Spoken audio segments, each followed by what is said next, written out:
Good afternoon to everyone. I'm Dr. Ghulam Ali, working as a consultant vascular surgeon at SIUT. Uh, I have to moderate a session of pre-paper presentation. Pre-paper presentation is a very important session of that program, and in this session, basically there are 6 presenters from different hospitals of the Pakistan, and all of them are working as fellows in different hospitals. So in this session, there is a 5-minute session of discussion followed by a 5-minute of presentation followed by 3 minutes of discussion, in which audience can ask the questions. And for that, I will invite invite the person invite the chairing person, Dr. Professor Asad Rahi. Yeah, Professor Asad is sitting here. Yeah. Professor Asad, And Sohail Dr. Choksi, Sohail Choksi and Dr. Khalid Makhdoumi. Yes. And that is going to be actually judged. Okay. The first presenter is Dr. Mohsin Shahzad, who is a fellow in vascular surgery at CMH Hospital, Rawalpindi. He will please come and present his paper.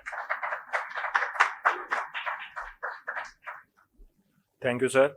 Assalamu alaikum. I am Dr. Mohsin Shahzad, Fellow Vascular Surgery from CMH Rawalpindi.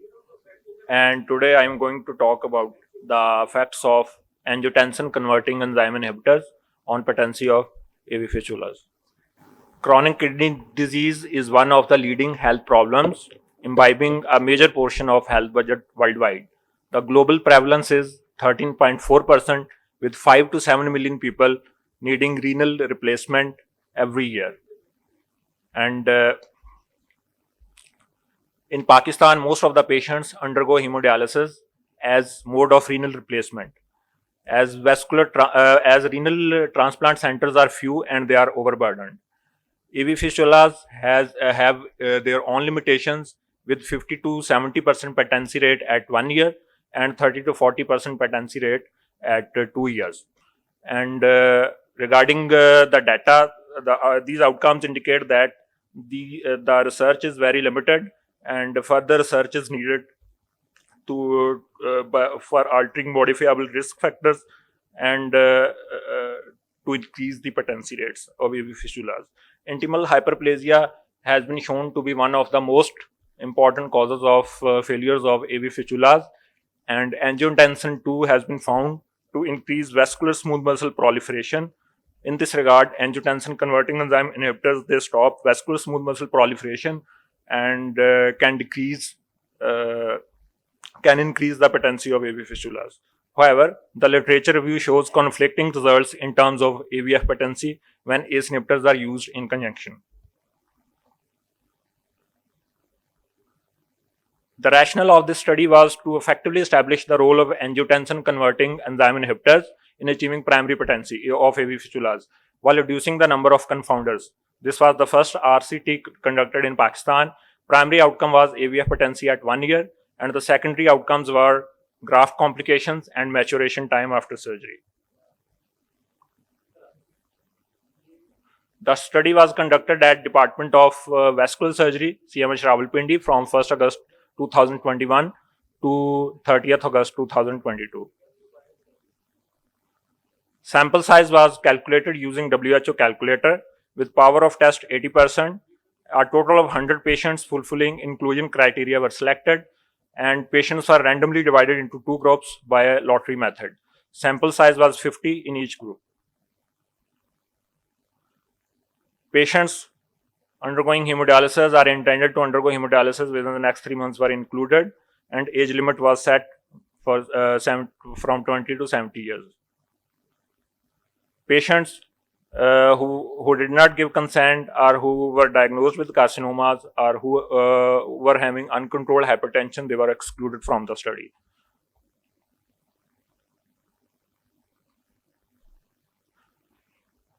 Patients were divided into 2 groups by lottery method. There were 50 patients in each group. In Group A, patients received tablet losartan 25 mg daily in morning for a period of 1 year, while the control group did not receive any tablet, but they were provided equal patient and wound care. For data analysis, SPSS version 25 was used. Continuous variables were measured by mean and standard deviation, while frequency and percentages were used to measure gender, complications, and comorbidities. Independent t-test was used to compare means between the groups, between two groups, and chi-square test was used to see the effects of discrete variables between groups. Odds ratio was evaluated by binary logistic regression, keeping confidence interval 95%. Mean age of the participants was 52.15 years, with 64% males and 36% females. Mean BMI was 23.24, with minimum BMI 19 and maximum 30. A total of 61% patients underwent radiocephalic fistulas, while 29% they underwent brachiocephalic fistulas and 10% underwent brachiobasalic fistulas.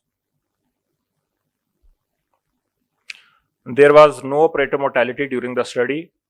There was total of 8 patients in whom fistulas failed to mature. So our primary failure rate was 8%.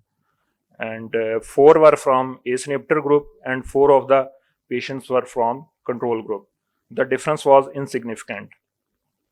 The table shows patency rates at 3 months, 6 months, and then 1 year. In our study, the patency rate of AV fistulas in 1 year was 56.5% in ACE inhibitor group and 43.5% in control group.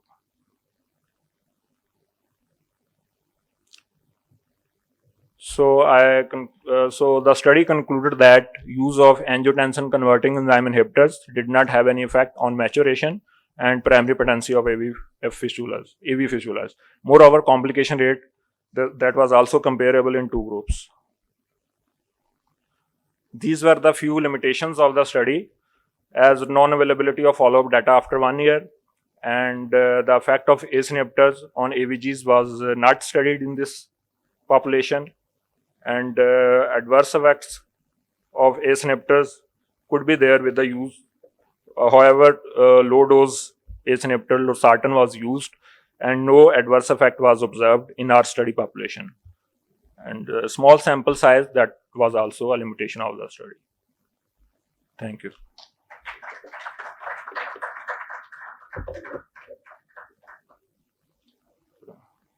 Thank you very much.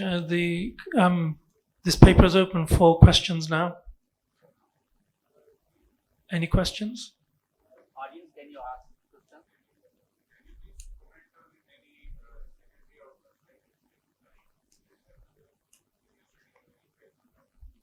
So the maturation time in our study was, average maturation time was 6.80 weeks, and with 6.38 weeks in ACE inhibitor group and 7.22 weeks in control group. So the average was 6.80 weeks. Yes, and there were, and in terms of graft complications, there were few complications, some sort of complications observed. In 37 patients, 16 were from ACE inhibitor group and 21 patients in control group, and the difference was insignificant. These results were comparable. Thank you for your presentation.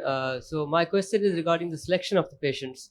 So how did you make sure that you select the same kind of patients? For example, you're doing 3-4 cases of fistula, but their vein size, their flows are different. So how did you make sure you select all cases almost comparable in both groups? Sample, it was tried to reduce the number of confounders. The operations were performed by the same surgeon over the whole year, and yes, there were few differences in the vein size and the fistula complications, but we tried to reduce the bias by the same surgeon. Are there any other drugs which can increase the patency of AV fistulas other than the ACE inhibitors? Yes, ma'am. The effects of aspirin clopidogrel, clopidine, such kind of drugs, they have also been studied for the patency of AV fistulas, but there are conflicting results. There is no solid evidence that supports the use of these agents over a long period for the patency of AV fistulas. So further research is needed in this regard as well. Thank you.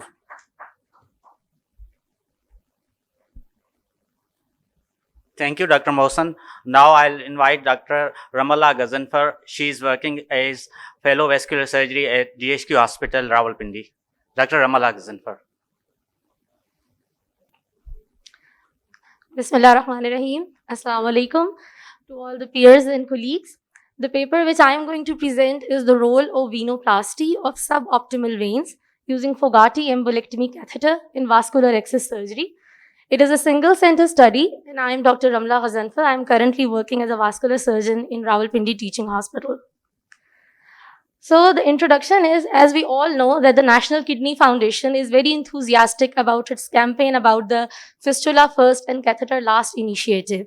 And they always suggest that all the hemodialysis patients should be started, initiated and maintained on autogenous vascular accesses rather than fancy permacats, double lumens or AVGs. They believe that this is going to reduce all the attendant complications like the central venous stenosis, thrombosis, as well as the central line associated infections. In our standard textbooks, as we all know, that the optimal size for the fistula creation, the optimal vein size for the fistula creation is 2 mm in the forearm and 2.5 mm at least in the arm. I quote Rutherford in that. Now, the challenges involved to a vascular surgeon while creating a suitable and a reasonable vascular access is that usually the veins we come across are suboptimal. These are because these patients belong to a very frail population. The veins are usually damaged due to frequent samplings and prolonged courses of intravenous antibiotics. And uremia itself, as you all know, is one of the negative propagative factors that leads to venous intimal hyperplasia. So this led us to ponder upon the idea that whether the vascular surgeons should give up these suboptimal veins for vascular access creation on a whole and resort to AVGs, or there should be some options in which these suboptimal veins can be recruited in creation of vascular accesses. So if you are going to go through the international pool of data, in the recent past, there have been very robust literature reviews about the concept of BAM, that is the balloon-assisted maturation. Balloon-assisted maturation, as you all know, post-operatively, those fistulas that are leading to a delayed maturation or those who are failing to achieve the required size as well as the flow rates, post-operatively, the angioplasty balloons are used to upgrade the size of the veins. And this concept basically works on the principle that the angioplasty balloon is going to cause the disruption of the venous intimal intima, and it is going to turn the vein into a collagen tube that can be used for dialysis. Now, this concept led to another concept of the primary balloon angioplasty, in which when you come across a suboptimal vein while the creation of the fistula, rather than waiting for a post-operative BAM, you prepare operatively, you can use the angioplasty balloon and you can dilate the vein and then create a fistula. And there are certain studies which I will discuss in my discussion portion that led to very good results. But when we were just brainstorming about this study in our group, we came across certain complications and certain problems in Pakistan. As we all know, all of us are not working in very state-of-the-art centers, and the cost effectivity is one of the major determinants. So we can't use an angioplasty balloon in all our patients because these are expensive. They cannot be used. Most of the trainees are not familiar with the use. They need special introducer sheets and special insufflation devices. So what to do in Pakistan? We came across a Korean study which suggested that we can use the Fogarty's balloon embolectomy, the Fogarty's catheter as a balloon angioplasty for the primary balloon angioplasty. So instead of using the angioplasty, dedicated angioplasty balloons, why don't we use the Fogarty's balloon for the purpose of primary balloon angioplasty in the suboptimal veins? So the idea of our study was that we wanted to use the suboptimal veins for the vascular access creation. The goal was to find a solution which will be cost effective for our patients, and the desire was to find that whether we can use Fogarty's catheter in lieu of the angioplasty balloons. So after that, we came across to the idea of, I'm sorry, this is not moving. Yes, the materials and methods. So this was a quasi-experimental study which was conducted at CMS Rawalpindi, my parent department. There were two groups. The group A was the group in which we did not intervene. It was the control group. And in the group B, we used the Fogarty's embolectomy catheter. The group A, which was the control group, all the veins were of optimal caliber, that is more than 3 mm. And in the group B, we used the veins which were suboptimal as per our standard textbooks. They were between 1.5 mm to 3 mm. To avoid the confusion, we only included the brachiocephalic and the radiocephalic fistulas, the basalic vein transpositions, the ulnobasalic loops, and the deep saphenous translocations were excluded because it was difficult for us to handle that much diverse of our data. The exclusion criteria were all those patients who did not give us consent, in which the veins were less than 1.5 mm, and also those patients who have a clotting and the bleeding disorder, and those patients which were the known or treated cases of central venous stenosis. The sample size was calculated using a WHO criteria. We used the Korean study as our standard, and a sample size of 42 patients was calculated by our statistician, and we divided them into 2 equal groups. Now, this protocol is only to intimidate you. I would just give you the gist of the material. We divided the patients into 2 groups. All the patients underwent a preoperative duplex scan by the surgical team in our OPD, and a slight tourniquet was applied to measure the vein diameter prior to the surgery. And on the basis of that, 2 groups, as I've already told you, A and B were made. In the group number A, an end-to-side radiocephalic or brachiocephalic fistula using a standard double needle Prolene 60 technique was created. In the group number 2, that B, that was the Fogarty group, we used the Fogarty 3FR Fogarty catheter, 0.3 ml air or 0.5 ml saline was used to dilate the venous segment of at least 15 centimeter proximal to distal, and we dilated each venous segment for a time duration of at least 10 seconds. The internal diameter of the Fogarty's balloon after dilatation with this amount of saline and air almost becomes 5 millimeter. So now the statistical plan was, as you can all see, the continuous variables were compared using the t-test, the categorical variables were compared using the chi-square test, and the significance was taken to be significant less than 0.05, and the statistical analysis software that was used, as we all use, was SPSS. Now this brings me to the results portion. This is the slide is to just show you that the patients in the 2 groups have the comparable demographic and epidemiological features. The ages, the gender, the time on dialysis, the comorbidities were similar. The vein diameter, as you can see, was less in Fogarty group as compared to the control group.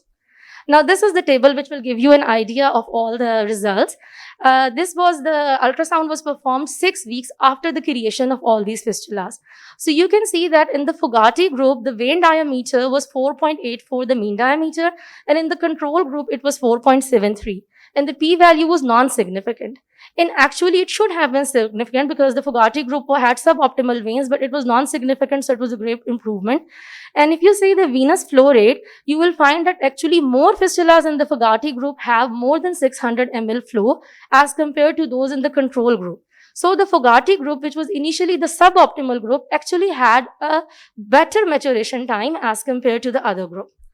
Now, only just 1 minute, I would like to discuss. So, the primary outcome which we found out in our study was that despite the initial suboptimal diameter, 6 weeks after the intervention, the Fogarty group, which was the underdog group, had a similar outflow and comparable diameter as compared to the group A, which was the optimal group.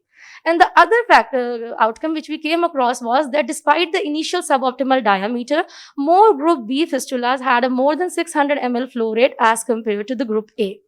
So, do I have still time? Okay, so this is just the studies of the international literature by Garcia et al. This is a very prestigious study that was published in the Society of Vascular Surgery, JVAS, and it has the similar results. The Ruka et al. Had the similar results. Jin et al., I have quoted this study because this was the parent study from which we derived our sample size, and they had the comparable patency rates, and their difference was also similar. So the limitations of my study, it was a single center study, a low sample size because I was the sole investigator, and the other confounding factors leading to delayed maturation, like the surgeon technique and patient comorbidities, were not that much investigated in detail. So the last slide, the conclusion was that in AV fistulas creating suboptimal veins, Fogarty's balloon catheter venoplasty can safely and economically upgrade post-operative fistula diameters and the flow rates. Now, these are just the reference slides, and if anybody has any questions, I'll welcome them. Thank you. Thank you very much. Yes. What was your contribution to this study? So I was the sole investigator, and I had the initial design. The concept was mine, and the synopsis and the data accumulation was done by me. The team of the vascular surgeons, most of them are present here. They all were included, and then I was also the maker of many of these fistulas. I usually kept the record of my own fistulas as well. And after that, the data analysis, the writing up, the publication, everything was mine, because it was we are a short of staff in our unit, so it was mostly a single man's labor. But the surgeons were, many of them are present here, and they know that. Thank you. Okay, can I ask just clarification? So this study was over a period of several months or years, and were the patients selected, or they were all comers? So basically, we had a fixed sample size in our mind that we have to take the 21 patients as per our sample size calculation. The duration of the study was 6 months, but after enrollment, that was considered day 0 for the patient, on which the day of surgery was day 0. And we followed that patient from day 0, the day of surgery, to the 6-week first follow-up visit, on which this flow diameter and the venous diameter was collected. It is one of the limitations of the study that we did not follow him beyond that. But as I've told you, there were limited resources, and we wanted to have a gist of an idea. So it was not followed after that. Sure, thank you. Can I ask last question? Yes, I ask sir. you, why didn't you compare the two? Why did you not compare 2 millimeter groups? Why didn't you just take veins were up to 2 millimeters and compared them, rather than comparing the 3 millimeters So versus 2 basically, millimeters with venoplasty? this was an ethical question which I discussed with my supervisor at that time. I told him that I'm going to make fistulas on the suboptimal veins, and there are chances that the cephalic vein, I would just give you a real life scenario. A patient came to me, and I wanted to enroll him in my study, and his vein, the cephalic vein diameter was less than 2 mm. It was 1.5 mm. So I told my supervisor that I want to use a Fogarty's balloon angioplasty, and I will enroll him in my study. But I was working in a private sector, and we had that ethical question in mind that this patient has a very good caliber basalic vein. And if we are going to use the Fogarty balloon and then the fistula is going to fail, this patient is going to lose a lot of money, and he is a poor patient. So he told me that don't enroll him in the study, just go for a basalic vein, because this is good for the patient. This is unethical. You are using him for your own purpose. For that reason, I had to set off a cutoff limit that less than 1.5 millimeter vein, I'm not going to do that on it, for the patient's own benefit and not for the ethical considerations. Excuse me, can I ask one short question? Yes, sir. Thank you. Dr. Tahir, I am a general vascular surgeon. I am not doing endovascular surgery, so endovascular work. So my question is to you, but more to the house who are doing endovascular. How effectively we can do angioplasty with a Fogarty's catheter as compared to the proper balloon for the angioplasty? Because the balloons, they are very different. Fogarty's catheter is very different. Its size is different. Its shape is different. Whereas the proper angioplasty balloon is totally different from that. What do you think about it? Sir, can I answer this question? So this was another question in my mind, that the angioplasty balloons usually are graded, the insufflation pressures are decided, and you actually know what you are doing. With the Fogarty balloon catheter, you are taking a free hit. You are not sure what you are doing and what you are not doing. But then when you keep the local considerations in mind, most of the patients are not going to buy the angioplasty balloon just for the purpose to take a pot shot at a fistula, which they are not sure whether is going to work or not. With the Fogarty's balloon, they don't have anything to lose. So to avoid the very unsupervised high rates of pressure that are actually going to destroy my vein rather than help it, I limitized the use of Fogarty balloon to only 3 FR, and the Fogarty balloon which we used was from Edwards Life Sciences, and I read all their data. They said that if you're going to use the 0.3 ml saline or 0.3 ml of air, it is going to increase the diameter of balloon to only 5 mm, and that is not going to be that much detrimental to vein. But I must say that this was the work which was done on my part. Obviously, we don't have any insufflation devices that can be used to gauge the Fogarty. So it was done on that purpose. The patient is not going to lose anything, so why not? But obviously, you people are seniors, so you can give me better insight. So this is a chance, because this is a two-edged barbed sword. You can either be useful or you can end up making more damage. But that is with all the endovascular techniques, so I think it's acceptable. We better move on to the next paper then. Thank you very much. Thank you, sir. Thank you, Dr. Ramlah. Now I'll invite Dr. Rizwan Khan. Dr. Rizwan Khan is fellow in vascular surgery at CMH Hospital, Rawalpindi. Bismillahirrahmanirrahim. I'm Dr. Rizwan, a fellow vascular surgery from CMH Rawalpindi. My topic is the abstract topic is survey of emotional intelligence of doctors working in tertiary care facilities of the Pakistan. My sequence of the topic I will present according to this sequence. Now, what is emotional intelligence? Basically, emotions is a very strong energy that leads to take an immediate decisions in the life. Emotional intelligence is expressing emotional knowledge in order to regulate the thought process and in turn to respond the reactions of environmental stimulus. By definition, its ability to recognize, understand, and manage one's own emotions as well as to perceive and empathize with the emotions of others. That is called emotional intelligence.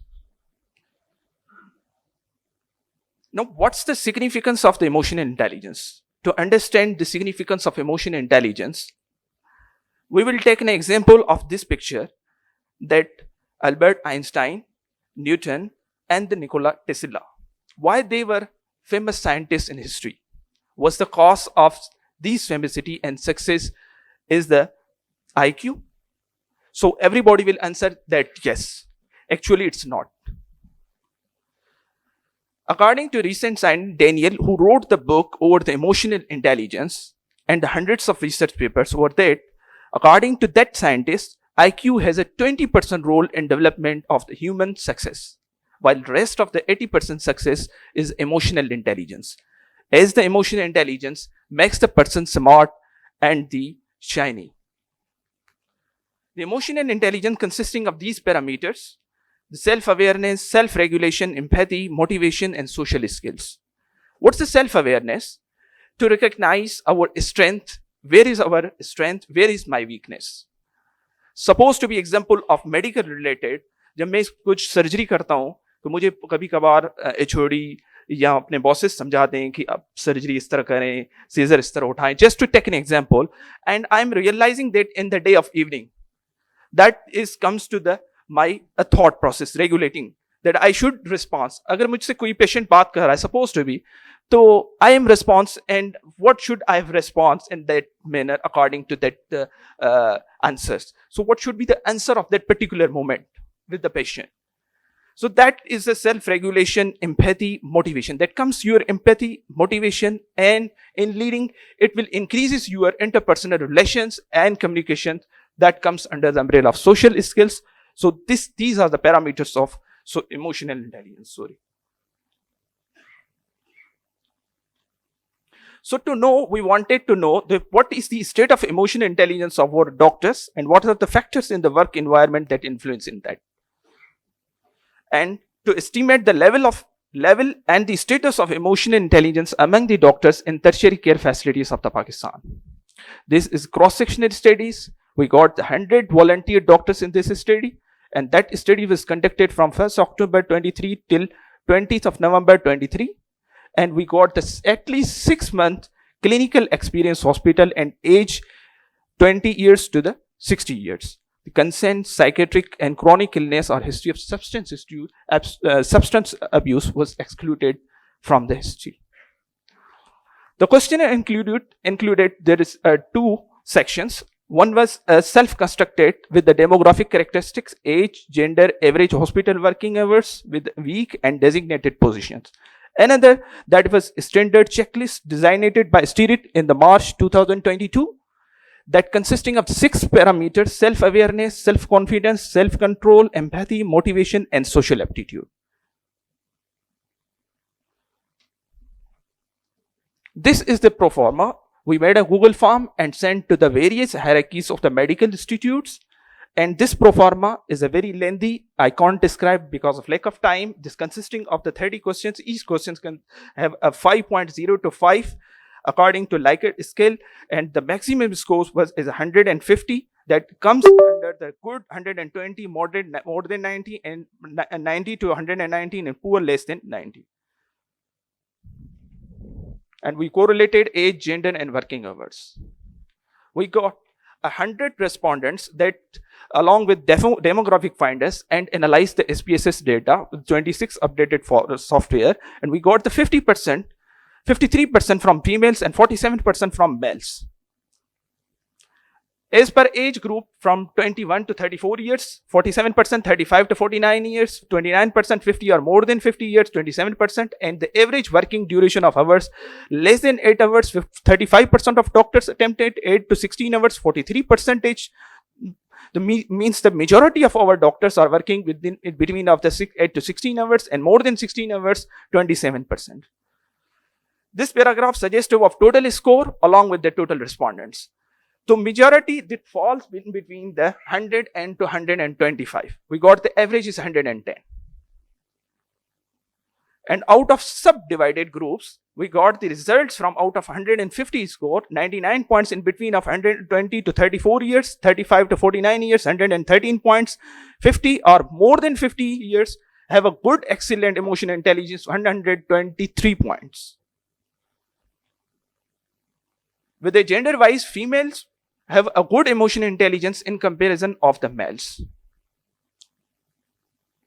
Average duration of working hours less than 8 hours, 8 to 16 hours, more than 16 hours, less than 16 hours. We have around 116 and 114 points. Those working more than 116 hours have a less emotional intelligence, got the 90 points.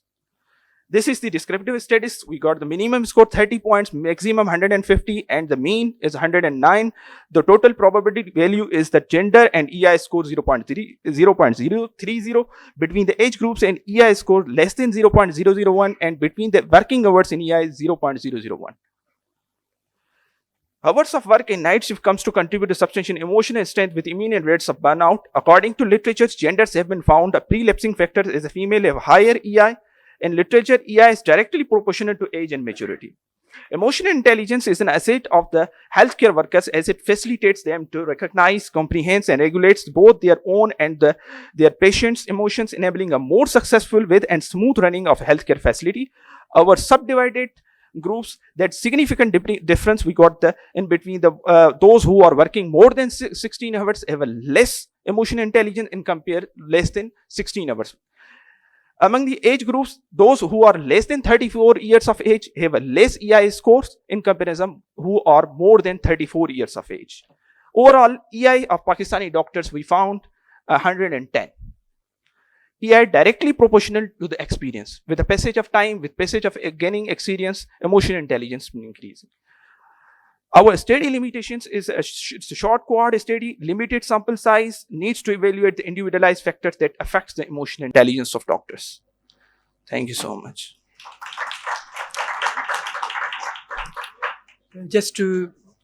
Can I just ask clarification? So it's 16 hours per day. Have you calculated weekly or monthly basis as well, the hours, or is it just, am I clear about it? Is it 16 hours of working? We calculated overall in the 24 hours, from less than 8 hours, 8 to 16 hours, or more than 16 hours. And because of lack of time, I didn't mention the total hours of in a week. Okay, thank you. That's it. Yes. There'll only be a maximum of 3 questions. Yep, please. So, thank you for your presentation. So you mentioned that in your study that females have a higher EI than the males. So what parameters did you assign in those? The parameters we got the according to with this checklist, there are the 6 parameters, and each is scored according to Likert scale 0 to 5. So the parameters we got found in comparison to male, that's the self-awareness is found to be more in comparison of the males and the females. In females and then males. And another is the females are more empathic in comparison of males, while in turn of the males, the ratio overall that the males are found to be higher to know handle the situation in under pressure situation in comparison of the females. So these are these two parameters: the self motivation, empathy, and the self-awareness. 3 parameters is showing. So that's why there is a significant result difference in between the males and females. But overall, literatures that the 50-50 in the suggestive that. Can you please tell why the emotional intelligence of medical professionals is better than the non-medical people? Yes, medical professional, there is no much significant difference in between the medical and the non-medical professionals. As per literatures, that's the overall concept that the medical professionals have a higher emotion intelligence in comparison of the non-medical. But according to literature, there is no much significant difference. Meanwhile, I think it's when I went to different literatures, I got the results and I saw the various papers. I found that there is because the medical professionals have higher interactions with their public. So that's why, and they knows very well good communication skills, and they know to how the management of stress management. So these the parameters might correlate with that their emotion intelligence higher in the doctors in the medical profession in comparison of the non-medical professionals. Okay, last question. Rizwan, Sir. very good presentation about emotional Sir, thank you so intelligence, much. and I think it's very Thank you so important. Now, you've mentioned 2 things about, number 1 is the gender, number 2 is age. Now, we can't change our gender, so we have to remain below the females. Sir. From age point of view, obviously we are getting older, so hopefully we are becoming more intelligent. But have you come across any things which can improve emotional intelligence? You know, you said doctors are at a higher level. So if we are looking at from a community point of view, how can emotional intelligence of a community be improved? Sir, again, we are coming to the first slide that these are the factors. If you want to follow these parameters like social aptitude, you have to know the good motivation, and you have to adopt there is a social aptitude. So these are the few parameters with the gaining of experience with age, and have a good administrative things. So these all parameters confounding over that good emotion intelligence. In like supposed to be example of the house officers in comparison of trainees, with the passage of time and experience, you will have a good emotion intelligence. Thank you very much. Next paper, please. Thank you. Thank you. Thank you, Dr. Rizwan. Now I'll invite Dr. Amna Riaz. Dr. Amna Riaz is working as a fellow vascular surgery at Aga Khan University Hospital, Karachi. Thank you, Dr. Ghulam Ali. Assalamu alaikum and a very good afternoon to everyone. Okay, so I'm Amna Riaz. I'm presenting my work on the prevalence of different etiologies of leg pain among patients who are presenting to a vascular surgery clinic. And my work has been supervised by Dr. Ziaur Rahman. I have no conflict of interest to disclose. So low extremity pain can be divided into 2 groups. They can be vascular, non-vascular. And it is not uncommon to see non-vascular region leg pains presented to a vascular surgery clinic. And they can arise from chronic compartment syndrome, hip or knee osteoarthritis, peripheral nerve pain, spinal cord compression, cord equina syndrome. However, it is common for patients to undergo multiple consultations and investigations to confirm or exclude the cause of the pain. So there has been no study conducted in our population to identify the etiologies of leg pain presenting to a vascular surgery specialty. And therefore, this comes to the purpose of my study is to assess what's the prevalence and pattern of different etiologies of leg pain among patients presenting to a vascular surgery clinic at a tertiary care hospital. So this is a cross-section study that we did in the vascular surgery clinics of the Aga Khan University Hospital with a sample size of 196 calculated by the OpenEpi software. It's a non-probability consecutive sampling, and we collected records for a period of 16 months. And the exemption from the hospital ethical review committee was sought. So those patients who were presenting with leg pain for the first time to a vascular surgery clinic were included in the study, and those patients were excluded who had incomplete records. SPSS version 23 was used for data analysis. The continuous variables were expressed as mean and standard deviation. The categorical variables were measured in the form of frequency with percentages. Analysis of variance was used to assess the difference in means across different etiologies of leg pain. Now, the chi-square test we did to find associations for categorical variables, and a p-value of less than 0.05 was taken as significant. So coming to the results, so we included a total number of 200 limbs. The mean age was 46.8 years with a mean BMI of 30.2. And we found that there were more females as compared to male. 64% of patients had a standing job who presented with leg pain. And there was various distribution of the duration of leg pain of these patients categorized as less than 3 months, 3 months to 1 year, or greater than 1 year. And important to note was that 66.9% of patients had a prior visit to a non-vascular specialty before coming to us. And of them, not just they had one visit, some patients have 2 or maybe more, so 3, 4, or even 5 visits. 85% of patients had previous investigations accompanied with them when they presented.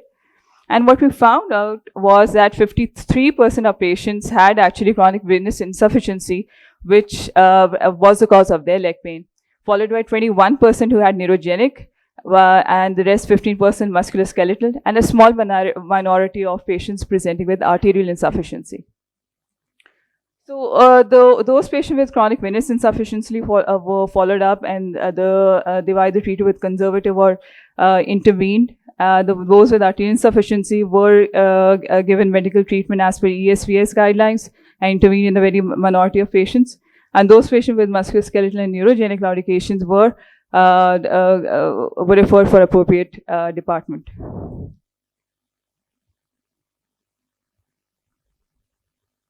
Okay. So this basically shows the distribution of patients' characteristics in different etiologies of leg pain. And what we found out that age, gender, BMI, and occupation was actually associated with different types of pain. So if you look into the chronic venous insufficiency, it was a younger age group of a mean age of 44.6. More females coming in with chronic venous insufficiency, about 71%, and a BMI of 30.5.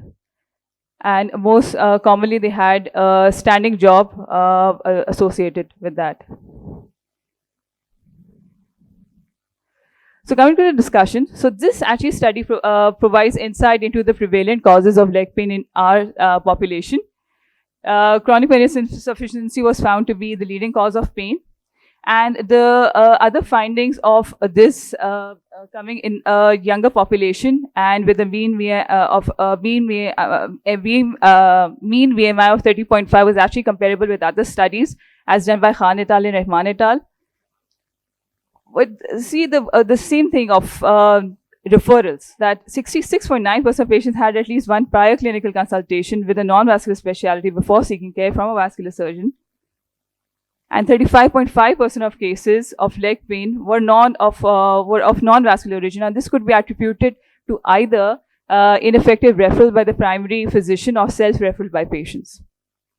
And this brings me to one of the study that we did from our center that is also identified the lack of referrals by primary physicians and general population unawareness as key reasons for late presentation of limb ischemia to vascular surgeons. And this was actually the talk of the day as well by Dr.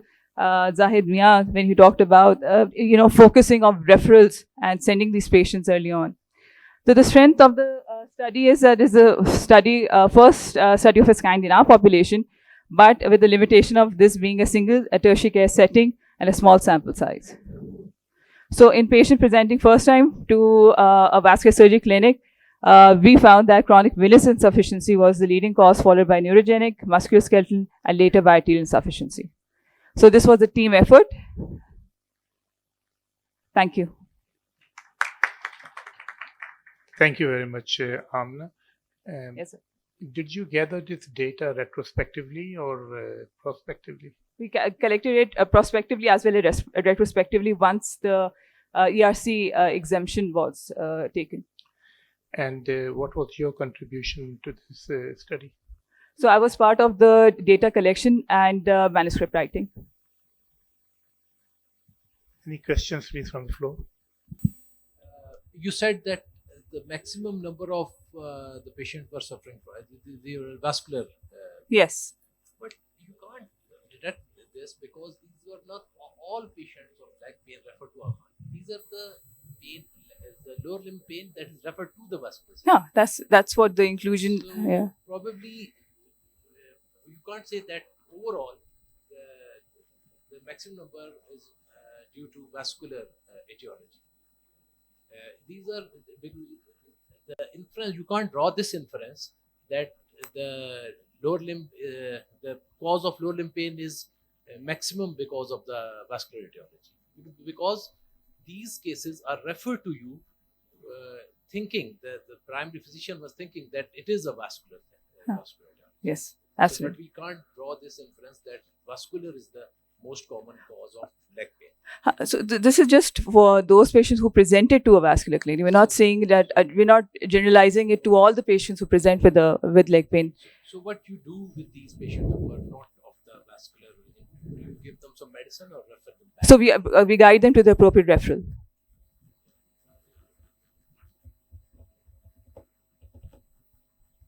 Okay, thank you.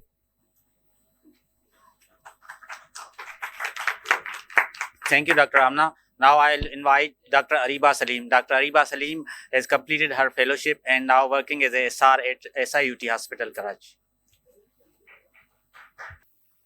Assalamu alaikum all. I'm Dr. Areeba Salim, working in SIUT as already been explained by Dr. Ghulam Ali.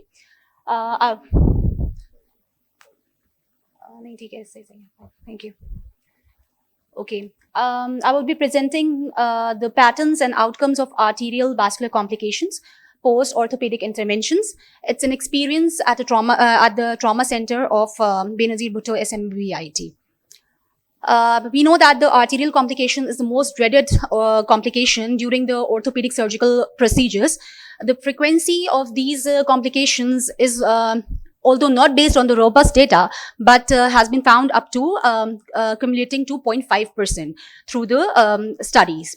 So we wanted to assess the patterns of presentation, interventions offered, and the outcomes of arterial injuries in patients who underwent orthopedic interventions.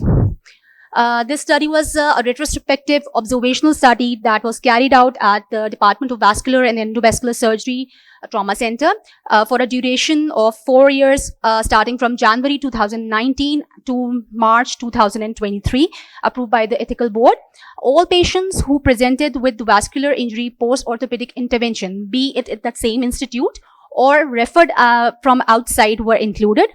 Patients who had initial vascular interventions outside our center and were further referred for management were excluded, along with those who had missing data pertaining to the interventions and the outcomes. So the data was analyzed using the SPSS 29 version. Continuous variables were analyzed with mean, standard deviation, and median and modes.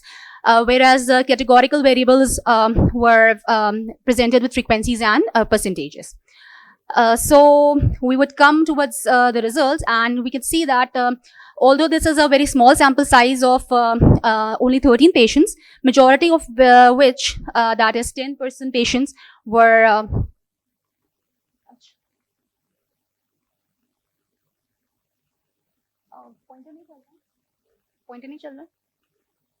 Okay, fine. Okay, majority of the patients were males, that is 76.9% patients. And the mean age of, pointer please still on. Thank you. Okay, the mean age of the patients were 38 years, ranging from 18 years to 70 years. Patients who presented with the complications, they had initial orthopedic interventions. Majority, that is 53.8% patients, had the previous ORIF, that is open reduction and internal fixation, followed by 4 patients who had external fixator application and 2 patients who had nailing as a initial orthopedic intervention. The mode of orthopedic intervention referral was in majority of the cases emergency, accumulating up to 53.8%. We can see that the mode of presentation of such patients in 11 patients, that is 86.4%, was emergency, and only 2 patients were referred as an OPD case. However, I would like to raise attention on this point that massive number of referrals were in the there was a massive referral time span. Like the patient is referred minimum for like within 2 days, and there were patients who even were referred at one patient was referred at 2 years. So the median came out to be 60 days. Initial presentation symptoms ranges from bleeding in 8 patients, followed by local swelling in 5 patients, and a few patients, like 3 patients, 1 in each group, presented with sensory and motor impairment, followed by edema and discoloration or pain. The mostly utilized imaging modality for diagnosing these cases was Doppler ultrasound or duplex, that is used in 12 patients, followed by DSA in 46.2 patients, and CT was done in only 3 patients. The initial diagnosis at the time of presentation was pseudoaneurysm in 10 patients, followed by distal ischemia in 2 patients. We could see from this chart that the majority of the patients presented with injuries pertaining to the profunda or deep femoral artery, that is 5 patients, totaling up to 38.5%, followed by SFA injury and tibial vessel injuries, each comprising of 3 patients, that is around 23.1% patient. And 1 patient was each in the group of injuries pertaining to the popliteal as well as the brachial arteries. The initial operative interventions that were offered to these patients for the repair of the vessel were, in most cases, as we can see, the open surgery was offered in 62% patients, followed by endovascular in 23% patients, and hybrid procedures in 15% patients. The emergence, we can see that the 85% of the patients, that is majority, were offered elective repair as a mode of repair or intervention, and only 2 patients were operated as an emergency case. Open procedures, that are 8 cases, they were either offered, majority were offered ligation, that is 6 patients, followed by 1 repair and 1 primary amputation. If we look at the breakup of the ligation cases, we could see that most of our cases were of pseudoaneurysms, and so 4 ligations were done along with the excision of the pseudoaneurysm, followed by 2 vessel ligation, and rest is already explained. We had 5 patients who had endovascular procedures, and majority or almost all of our patients underwent angioembolization, out of which 2 patients were offered coiling. 1 patient has gel foam as a mode of angioembolization, and 2 patients had combined usage of gel foam and as well as coiling. These patients also had additional procedures in majority, who had wound debridement in 83% cases. Coming towards the outcome, we could see that the length of the hospital stay in our patients was a mean of 12.46 days. There was a single ICU stay of 7 days, and there wasn't any mortality noted. We could see that 11 patients had no major complications, with only 2 patients, that is around 15.5%, had complications. Those were more major, pertaining to the wound complications. The limb salvage in our case was found to be 84.6%. With 2 patients ending up on amputation. 1 had primary amputation, and other one had wound infection, which ultimately lead to a below knee amputation. So yeah, okay, fine. So I would skip to the conclusion and would say that prompt recognition, timely referral and intervention translates into better outcomes in terms of limb salvage in patients undergoing orthopedic interventions.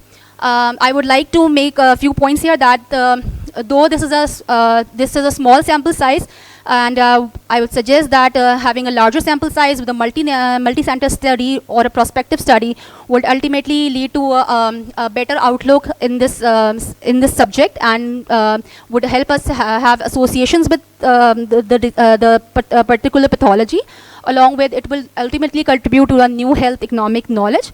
Also, I would like to make it a point that training of surgical as well as orthopedic and trauma responders is of utmost importance to prevent such injuries.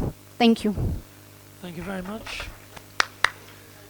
Can I ask a quick question just to start off with? Hello? Yes, sir. Yeah. I just wanted to ask you, it seems quite a low volume for such a big volume centre. I mean, was this 4 years, if I remember correctly, is it? Yes, sir. It was And 4 in a trauma years. centre, so you'd expect that there would be more injuries than that. How many injuries do you think you might have missed? Sir, that was one of the issues, because that's what we were suspecting. This is a retrospective data. So we are suspecting there are quite a few cases that would have been missed. Like we initially expected that we would be calculating the data from the start of the trauma center, and in 2018 we could not find any. A single patient who had such an injury. Although when the files or logs were checked, the surgeons were asked, they were particularly knowing the patients by name. So there are high chances that we have missed quite a few numbers. Areeba, Yes. in your study, were there any major venous injuries? Sir, to be What we are yeah. saying is that many of our cases, they have associated venous injuries. Yes, we are saying that the patient presents with a traumatic injury. So we started off the research when the initial pilot study was done. We started it off as a combined vascular injury.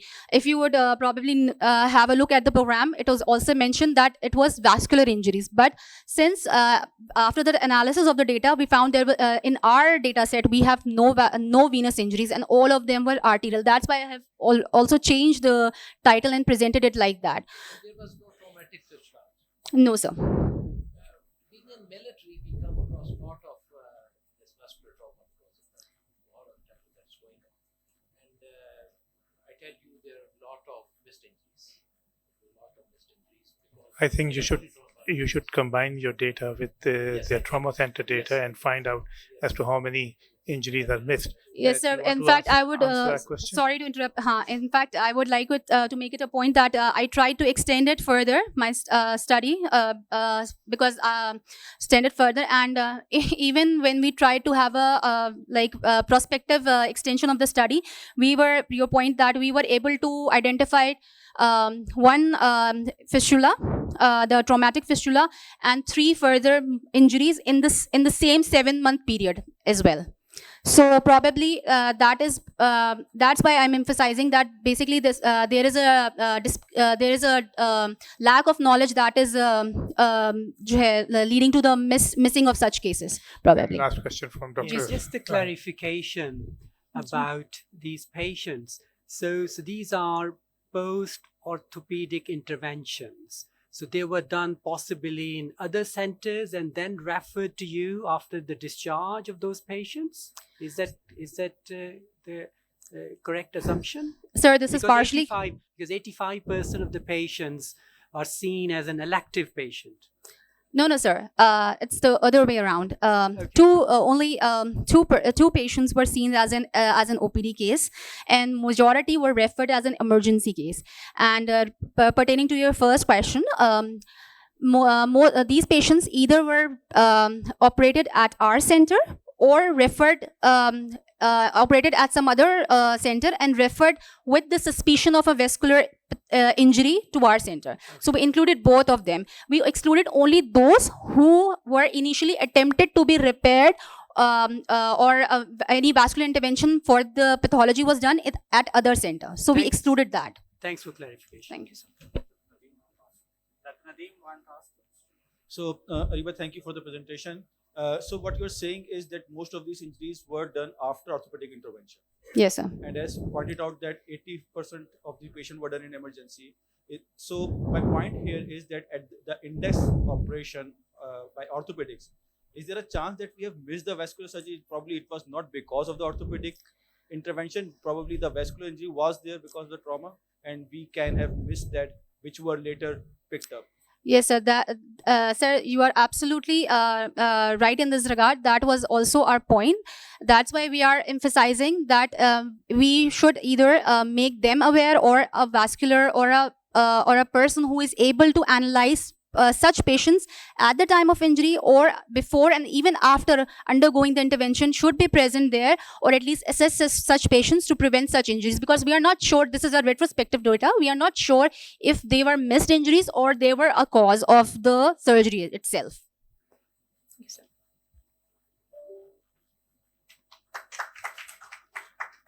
Thank you, Dr. Areeba. Now I'll invite Dr.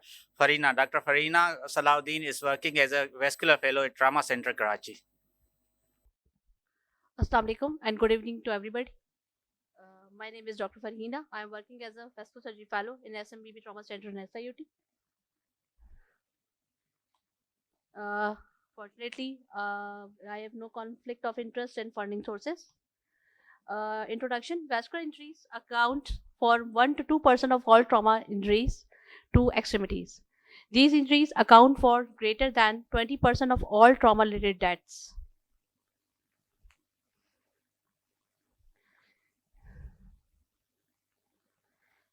As like all trauma patients, first of all, the ATLS protocol should be followed for the all patients with suffering from the vascular trauma. After following the ABC, airway, breathing, and circulation, the completion, the next step is to the basics of the evaluation of a patient with vascular trauma is hard signs and soft signs.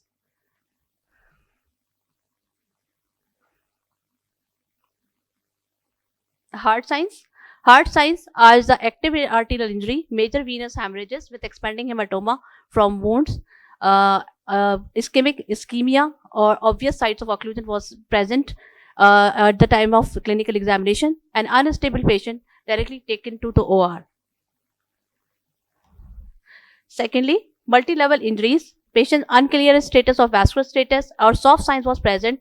First, you have to do the CT angiography and positive for major injury, then take the patient to the operating room as soon as possible.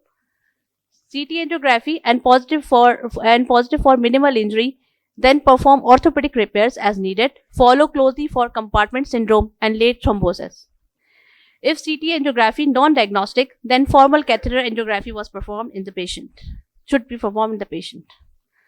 Unclear status and there is a need for immediate operation for other injuries. Pressure index for the patient should be calculated. If the pressure index of the LM is less than 9%, perform single injection local angiography and operative repair if indicated. If the pressure index is more than 9.9%, then serial examination needed for this patient. This is the reference that I have quoted from Rick's Vascular Trauma by TOTS. This is our center, trauma center in Karachi. That is the state-of-the-art trauma center situated in the heart of the city and having a well-equipped department of vascular surgery that offers 24/7 emergency to the city as well as the neighboring provinces, Sindh and Balochistan, and neighboring countries as well. We have 21 bedded department for vascular ward with 3 days OPDs and 7 days 24/7 emergencies. The study was conducted in our trauma center. The aims of the study was to determine the mechanism of injury, management, and outcomes of management in patients with extremity vascular trauma. The methods, it was a retrospective methodology that was conducted from May 2016 to December 2022. The inclusion criteria was patients with extremity vascular trauma of any age and gender, and the patient was excluded, primarily treated outside the trauma center. Patient with mangled extremities that were non-revascularizable and non-salvageable at the time of presentation in trauma bay. The results and the total number of cases was included was 384 cases over the year. It was a study that was expanded from 6 years, experience of 6 years, that 2016 from 2022 we can rise in the total number of cases from primary one, then it was rise, then there is a slight dip in the cases number during the era of COVID and due to less number of RTAs and the street crimes in the city, and then again there is a rise in the number of the patients. Now age and gender distribution, most of the patients in our study lies between the group of the 11 and 40 years. 81% of the population of the study population was lies in these three groups. And on the gender distribution, male are more prone towards the injuries as they are more mobile and more socialized as compared to female one.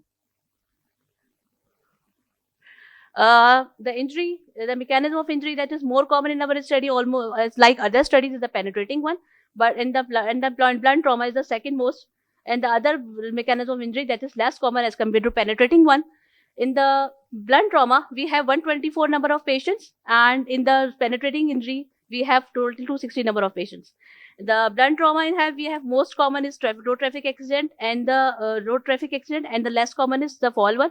Patient with otherwise in the patient with the penetrating trauma, we have 4 categories, 6 categories. Stab injuries, firearm, blast injury, glass cut, and animal bite, in which we have most comparable groups, 39% in the firearm injuries and the 41% in the glass cut. And the glass cut injuries mostly affect the upper limb. Next one, this is the distribution according to the limbs, that is affect the upper limb and the lower limb. The 221 cases lies in the upper limb, limbs was present in upper limb, and 158 cases was the lower limb. And in the upper limb, we have the most common artery that was injured. Most common artery that was injured is the brachial artery, that is accounts for 24%, 19 cases. And the second was the radial artery due to secondary to glass cut. And in the lower limb, we have most common 2 arteries are having comparable group, that is the femoral and the popliteal one. Both have almost 52 and 57% of cases.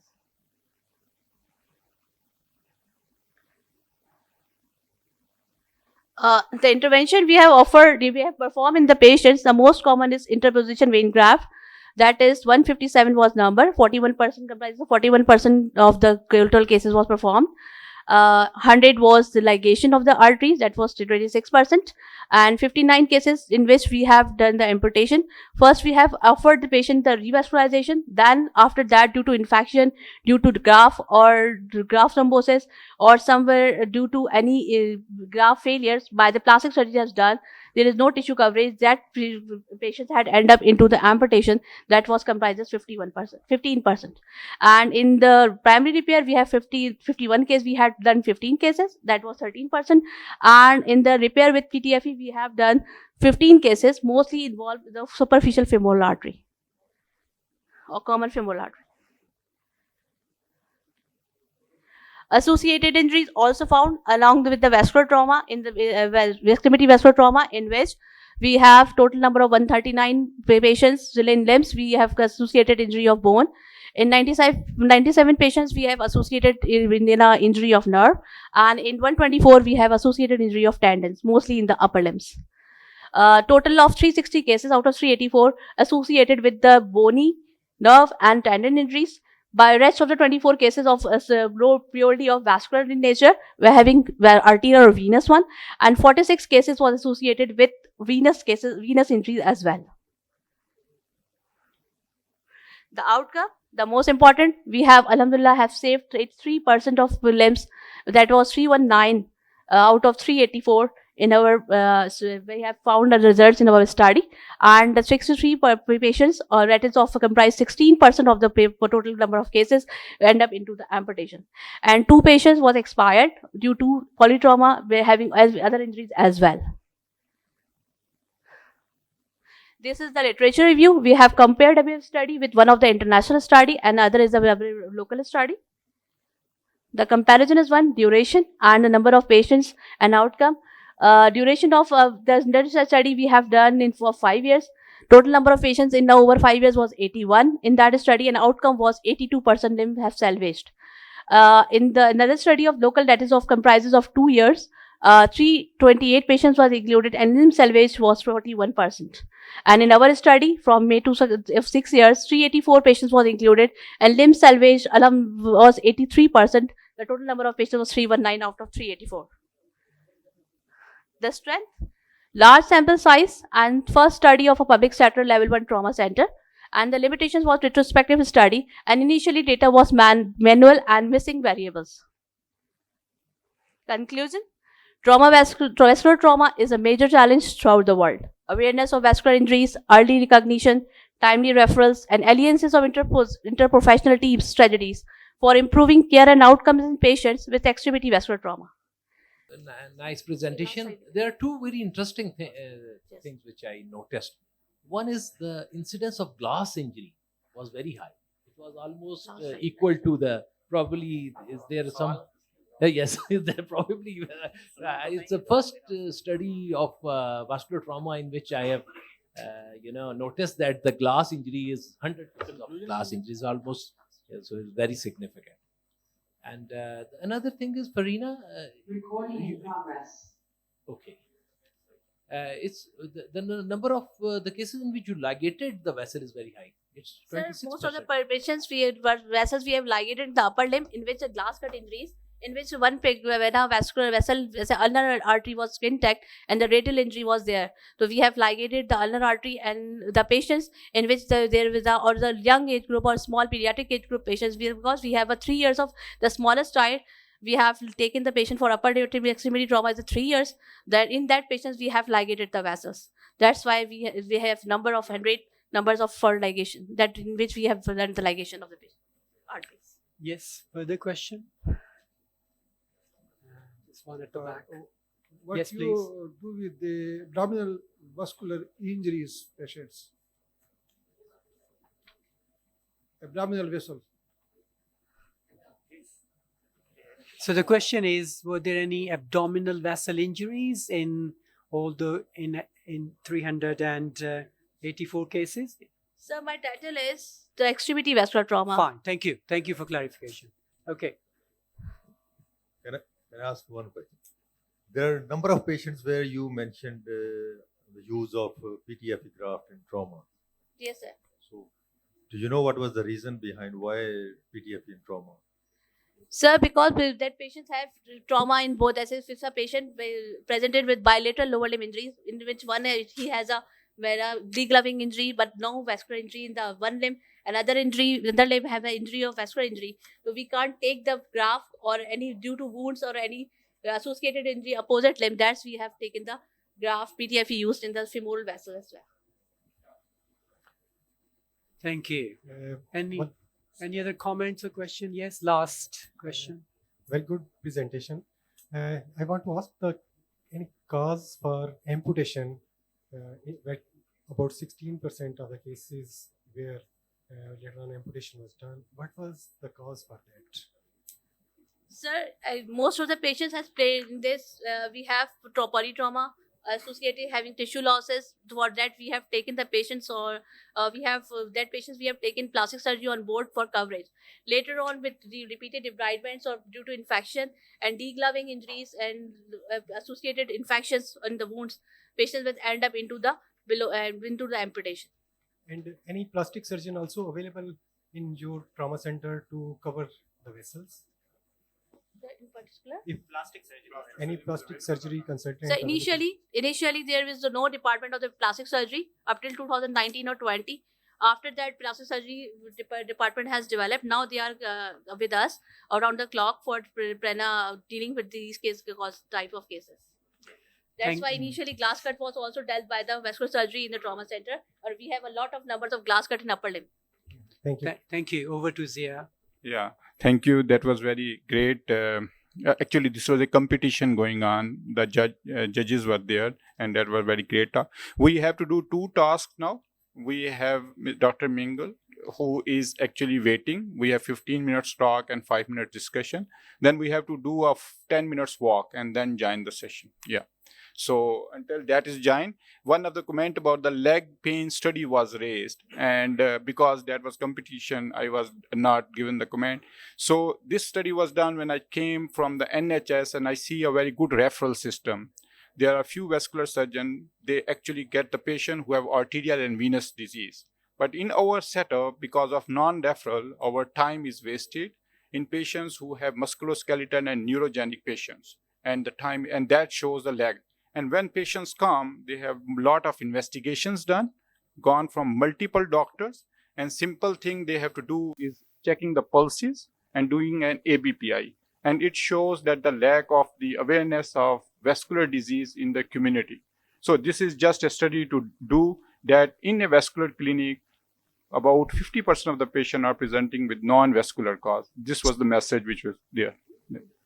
So we have our next speaker, and yeah, okay. Dr. Irem is going to actually introduce